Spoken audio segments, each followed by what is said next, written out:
Olá pessoal, bom dia, boa tarde, boa noite a todos os senhores que são inscritos no nosso canal Anotações de Processo Civil. Se você ainda não é, eu sou o professor Arthur Vieira e depois que eu concluí o meu doutorado em Direito Processual, eu resolvi me dedicar a esses veículos de comunicação para que eu pudesse transmitir aos senhores conhecimento jurídico de qualidade e de forma gratuita. Aqui eu vou pontuar o meu e-mail de contato para que eventuais interessados possam estabelecer um contato mais direto. Inclusive, nós podemos eventualmente considerar a hipótese de publicar um artigo científico em conjunto, tá certo? Bom, gostaria de pontuar também com os senhores o nosso canal no YouTube. Se você ainda não é inscrito, basta clicar no ícone do livro que fica no canto inferior do vídeo para que você se inscreva. Sugiro também que você clique no ícone do sininho para que você possa ativar as notificações dos vídeos que são constantemente disponibilizados por aqui. Gostaria de apresentar também aos senhores a nossa plataforma acadêmica, arturvieiracursos.com.br, arturvieiracursos.com.br, onde os senhores encontrarão cursos online de modo gratuito, inclusive com a emissão de certificado válido em todo o território nacional. Tá certo? Então, após a pausa, nós vamos tratar do vídeo de hoje. Então, meus amigos, no vídeo de hoje nós daremos prosseguimento à análise do nosso livro Anotações de Processo Civil. Nós estamos tratando da terceira parte do livro, dos processos nos tribunais. Estamos vendo mais precisamente os recursos. Estamos analisando nesse momento o agravo de instrumento e vamos continuar pelo tópico que está destacado na tela para vocês, prazo e modo de interposição do agravo de instrumento.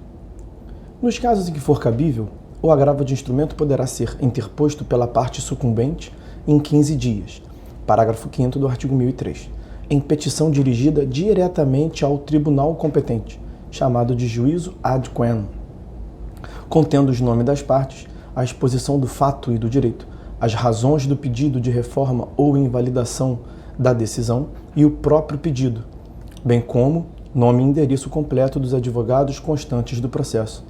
Vejam a esse sentido o artigo 1016 do CPC. Tradicionalmente, a peculiaridade do recurso em exame, que se presta inclusive a lhe dar o nome, reside na necessidade de formação de um instrumento, isto é, autos próprios com cópias dos principais atos havidos no órgão ACO, a fim de permitir ao tribunal a compreensão do processo e da questão discutida no recurso. Essa característica já não se apresenta nos processos que seguem a forma eletrônica, como veremos adiante. De todo modo, quando os autos são físicos, a petição deverá ser instruída obrigatoriamente com cópias da petição inicial, da contestação, da petição que ensejou a decisão agravada, da própria decisão agravada, da certidão da respectiva intimação ou outro documento oficial que comprove a tempestividade, bem como das procurações outorgadas aos advogados do agravante e do agravado, são as cópias chamadas de obrigatória, artigo 1017, inciso 1º.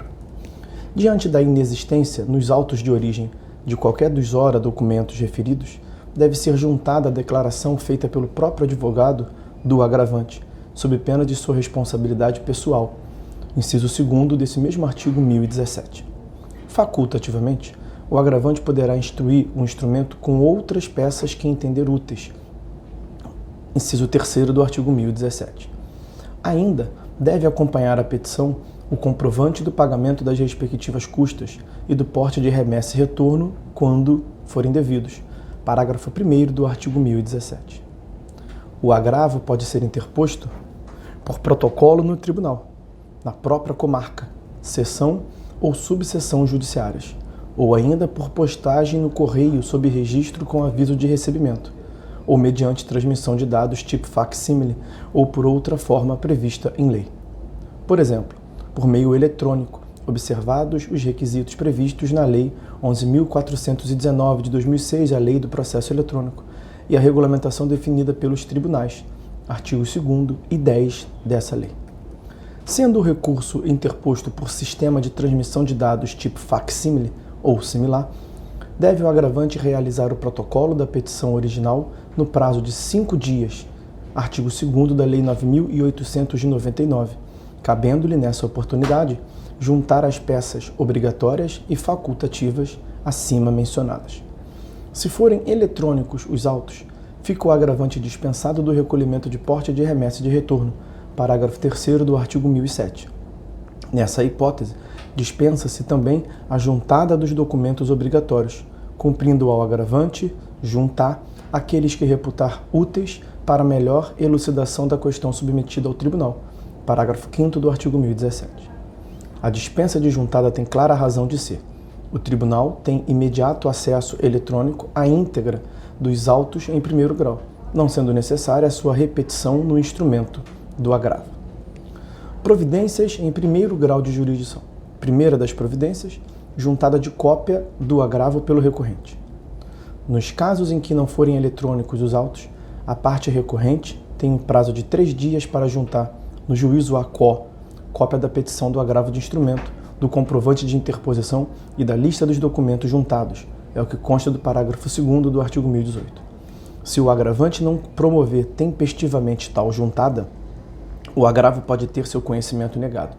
Mas, para que essa consequência ocorra, a inadmissão do agravo, é imprescindível que o agravado argua e demonstre tal defeito, é o que consta do parágrafo 3º do artigo 1018. Então, a comunicação em primeiro grau, nos casos em que os autos são físicos ou não eletrônicos, tem marcante natureza de ônus perfeito.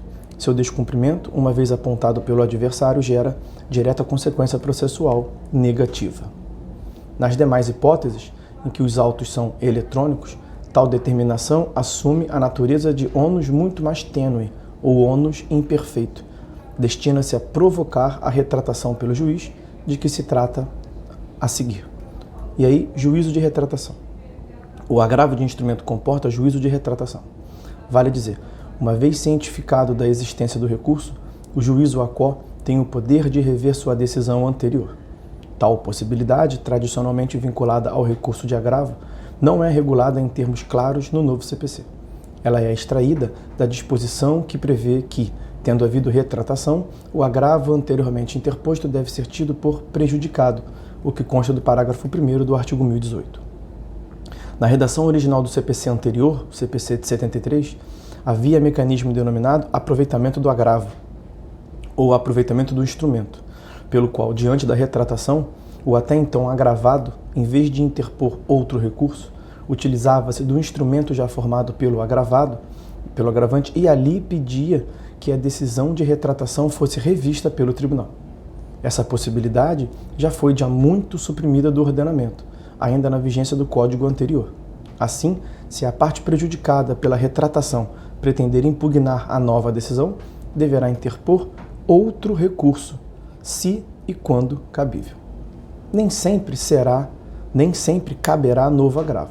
Há hipóteses em que a previsão de agravo é simétrica, como se dá nos incisos 1º, 2º, 4º, 6º, 9º, 10 e 11 do artigo 1015, de modo que, sendo a decisão invertida, a outra parte poderá, e sob pena de preclusão terá, o ônus de prontamente recorrer.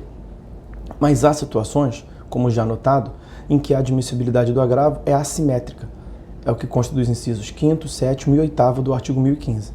Nesses casos, o antes agravado não terá como interpor outro agravo, apenas poderá rediscutir depois a questão como preliminar de apelação, como se vê do parágrafo 1º do artigo 1009.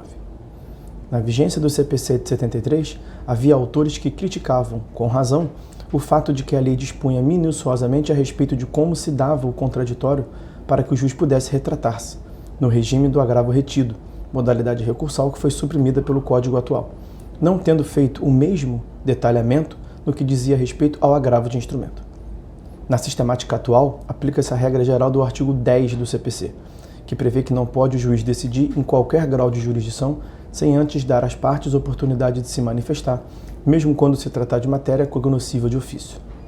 Mas o contraditório estará também satisfeito na medida em que se apresentem em primeiro grau, ou a eles o juízo a qual tem acesso eletronicamente no tribunal, as contrarrazões ao agravo.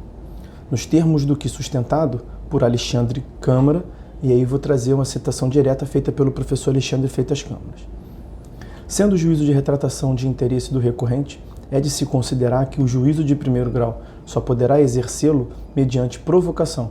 Significa dizer, em outras palavras, que se não for efetivada a comunicação a que se refere o artigo 1018, não poderá o juízo de primeiro grau retratar-se.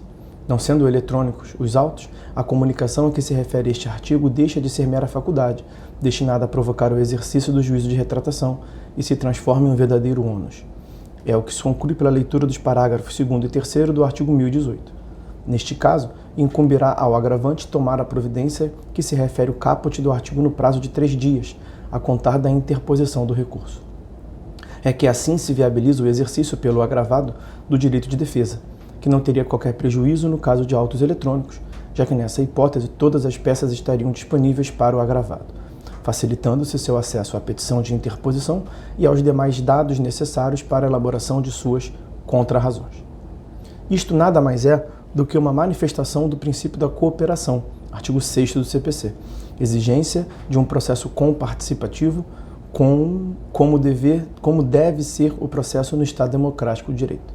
Assim, caso o agravante não se desincumba deste ônus, poderá o agravado alegar tal fato como preliminar em suas contrarrazões, e comprovando que realmente o agravante não cumpriu adequadamente a providência referida neste artigo, o tribunal não conhecerá do agravo de instrumento.